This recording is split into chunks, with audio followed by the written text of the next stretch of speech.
ಇವಾಗ ಹೇಗಿದೆ sir? Business start ಆಗಿದೆಯಲ್ಲ ಸರ್ ತುಪ್ಪದ ಅದು ಹೇಗೆ ಮನೆ ನಡೀತಾ ಇದೆ. ಅಮ್ಮನ ತೋಟದ್ದು ಅಂದರೆ ಡೈರಿದು ಇದನ್ನು ಬಿಟ್ಟಿದ್ದೀವಿ. ಸೊ ಈಗ 1 ತಿಂಗಳಾಗಿದೆ. ಆ್ಯಂಡ್ ಮ್ಯಾನುಫ್ಯಾಕ್ಚರಿಂಗ್ ಅಲ್ಲೇ ಅಂದರೆ ಹೆಂಗೆ ಅಂದರೆ ಅದು ಪ್ಯೂರ್ ಆಯುರ್ವೇದಿಕ್ ಇದ್ರ ಥರ ಬಿಟ್ಟಿದ್ದೀವಿ. ನಾಟ್ ಲೈಕ್ ಏನಿ ಮಿಕ್ಸಿಂಗ್ ಆಗಲಿ, ನಾಟ್ ಲೈಕ್ ಎನಿಥಿಂಗ್ ಇದಲ್ಲ. ಇಲ್ಲಿ ಕರೆದ್ರೆ ಹಾಲನ್ನ ಜಸ್ಟ್ 10 ಮಿನಿಟ್ಸಲ್ಲಿ ಕ್ರೀಮ್ ಬರುತ್ತೆ. ಜಸ್ಟ್ 10 ಮಿನಿಟ್ಸಲ್ಲಿ ಬರುತ್ತೆ. 3 ಅವರ್ಸಲ್ಲಿ ತುಪ್ಪ ಬರುತ್ತೆ. ಅಲ್ಲೇ ಎಲ್ಲ ಮಿಷನರಿಗಳು. ಸೊ ಅಲ್ಲೇ ಹಂಗೆ ಬರುತ್ತೆ. ಪ್ಯೂರ್ ಒರಿಜಿನಲ್ ಅಲ್ಲೇ ವಿಳ್ಯದೆಲೆ ಅಲ್ಲೇ ಬೆಳೆದಿದ್ದೀವಿ ನಮ್ಮ ಹತ್ರನೇ. ಆಮೇಲೆ ಅರ್ಶಿನ ಆಗಲಿ ಅಲ್ಲೇ ಬೆಳೆದಿದ್ದೀವಿ. ಎಲ್ಲ ಅಲ್ಲೇ ಇದಾಗಿ ರೆಡಿಯಾಗಿ ಬರುತ್ತೆ. ಸೊ ಒಳ್ಳೇದಾಗಲಿ ಎಲ್ಲರಿಗೂ ಅಂತ. ಯಾಕೆಂದರೆ ನನ್ನ ತಾಯಿ ಲಾಸ್ಟ್ ಮೂಮೆಂಟಲ್ಲಿ ಯಾಕೆ ಹೇಳ್ತೀನಿ ಅಂತ ಇದನ್ನು ಅಂದರೆ ನಾನು ಹೇಳ್ಬೇಕು ಅಂತ ಇದೇನಿಲ್ಲ. ನಮ್ಮಮ್ಮಂಗೆ ಡಾಕ್ಟ್ರ್ ಹೇಳಿದ್ರು ಕೊನೆಯಲ್ಲಿ ಈ ನಾಟಿ ತುಪ್ಪನ ತಿನ್ನಿಸಿ ಅವ್ರಿಗೆ ಕ್ಲಿಯರ್ ಆಗುತ್ತೆ ಅಂತ. ನಮ್ಮಮ್ಮಂಗೆ ಇನ್ನೂ 1 ತಿಂಗಳಿತ್ತು. ಅದನ್ನು ಎಲ್ಲ ಕಡೆ ಹುಡ್ಕಿದ್ವಿ ನಾವು.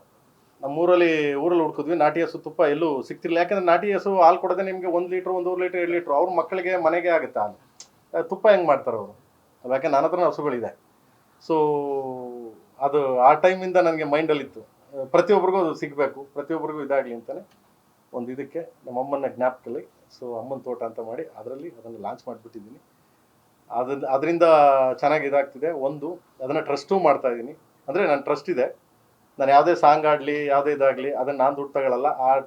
ಇದರಿಂದ ಬೇರೆಯವ್ರಿಗೆ ದುಡ್ಡು ಹೋಗುತ್ತೆ.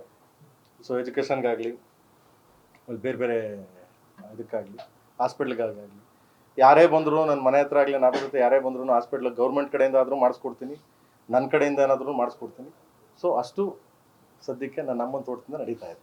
ಸರ್ ಈಗ ಟೈಮ್ ಎಲ್ಲ ಹೆಂಗ್ ಸರ್ ಮ್ಯಾನೇಜ್ ಮಾಡ್ತೀವಿ? KDL ಬಿಸಿ ಇದ್ದೀರಾ, ಸೊ ನೀವೇ ಈಗ ಬಿಸ್ನೆಸ್ ಶುರು ಮಾಡೋದ್ರಿ? ನಂದೇನಿಲ್ಲ ಮಗ, ಯಾವುದೋ ಒಂದು ಟೀಮ್ ಇದೆ. ಅದನ್ನು ಮೇಂಟೈನ್ ಮಾಡೋಕ್ಕಾಗಲ್ಲ ಮಗ. 150 ಹಸು ಇದೆ ಅಲ್ಲಿ, ಅದನ್ನು ಮೇಂಟೈನ್ ಮಾಡೋಕ್ಕಾಗಲ್ಲ. ಅದಕ್ಕೊಂದು ಟೀಮ್ ಇದೆ. ಅದಕ್ಕೊಂದು 3 ಫ್ಯಾಮಿಲಿ ಇದ್ದಾರೆ. ಆಮೇಲೆ ಅಲ್ಲೇ ಒಂದು ತೋಟದಲ್ಲಿ ನಮ್ಮ ಒಂದು ಟೀಮ್ ಇದೆ, ನನ್ನ ರಿಲೇಟಿವ್ ಒಂದು ಟೀಮ್ ಇದೆ. ಇಲ್ಲಿ ಬೆಂಗಳೂರಲ್ಲಿ ಅದಕ್ಕೆ ಒಂದು ನೋಡ್ಕೊಳ್ಳೋಕೆ ಒಂದು ಟೀಮ್ ಇದೆ. ಸೊ ಅವ್ರು ನೋಡ್ಕೊತಾರೆ. ಸಂಡೇ ಮಾತ್ರ ಯಾವ ಶೂಟಿಂಗ್ ಇರಲಿ ಏನಿರಲಿ ಸಂಡೇ ಅಲ್ಲಿ ಇರ್ತೀನಿ ನಾನು. ಅವ್ರನ್ನೆಲ್ಲ ಮಾತಾಡ್ಸ್ಕೊಂಡು ಅವರೆಲ್ಲ ಹೆಂಗಿದ್ದಾರೆ, ಎಲ್ಲ ಮೇವೆಲ್ಲ ಚೆನ್ನಾಗಿ ಹಾಕ್ತಿದಾರ, ಚೆನ್ನಾಗಿ ಮೈ ತೊಳ್ದಿದಾರ, ಎಲ್ಲ ಚೆನ್ನಾಗಿ ನೋಡ್ಕೊತೀರ. ಸಂಡೇ ಮಾತ್ರ 100% ಹೋಗೇ ಹೋಗ್ತೀನಿ. ಸರ್ ಹಾಡೋ ಮುಂಚೆ ನೀವು ಈ ಚಿತ್ರ ತಂಡದ ಜೊತೆ ಮಾತಾಡಿರ್ತೀರಾ, ಹೇಗಿರುತ್ತೆ ಕತೆ ಏನಿರುತ್ತೆ ಅಂತ ಹೇಳಿ. ಸೊ ಏನೇನು ಇಷ್ಟ ಆಯ್ತು ಸರ್ ಈ ತಂಡದ? ಹೊಸಬ್ರು, ಹೊಸ ಪ್ರಯತ್ನ, ವಿಭಿನ್ನ? ನನಗೆ ಆಲ್ಮೋಸ್ಟ್ ಅಲ್ಲಿ ನಾವು ಹೊಸಪನೆ ಇದರಲ್ಲಿ ನಾನು ಹೊಸಪನೆ ಬಂದು ಆಡೋದು. ಬಟ್ ಸಾಂಗ್ ತುಂಬ ಚೆನ್ನಾಗಿದೆ ಮಗನೆ. ಇದರಲ್ಲಿ ಅದ್ಭುತವಾದ ಸಾಂಗು, ತುಂಬ ಚೆನ್ನಾಗಿ ಕಂಪೋಸ್ ಮಾಡಿದ್ದಾರೆ ಸಂಭ್ರಮ್. ರಿಯಲಿ ಫ್ಯಾಂಟಾಸ್ಟಿಕ್ ಮಾಡಿದ್ದಾರೆ.